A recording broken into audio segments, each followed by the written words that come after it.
শীতের আগমনে ভোলার বিভিন্ন চরাঞ্চলে ঝাঁকে ঝাঁকে উড়ে আসে অতিথি পাখি। এই ঋতু শুধু শুষ্কতা কিংবা বিষণ্ণতা নয়, বরং প্রকৃতিকে করে তোলে আরও জীবন্ত ও মনোমুগ্ধকর। রিয়াজ হোসেন শান্তর পাঠানো তথ্যচিত্রে দেখুন বিস্তারিত।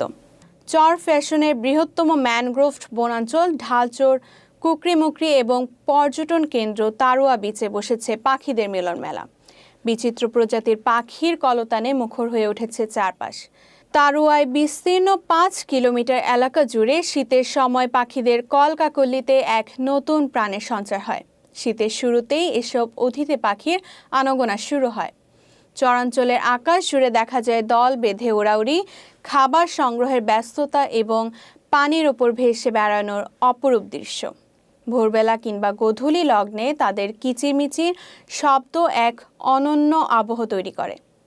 একটু দূরে তাকালেই নজর আসে সারি সারি পাখিদের দল। অন্তত ২০টিরও বেশি চরে আশ্রয় নিয়েছে হাজারো পরিযায়ী পাখি। তাদের আগমনে যেমন বনাঞ্চলে সৌন্দর্য বেড়েছে, তেমনি পাখিদের টানে পর্যটকরা ছুটে আসছেন চরাঞ্চলে। শীতের এই অতিথি মিলন মেলা প্রকৃতি প্রেমীদের জন্য এক অপূর্ব দৃশ্যের আয়োজন করে তুলেছে।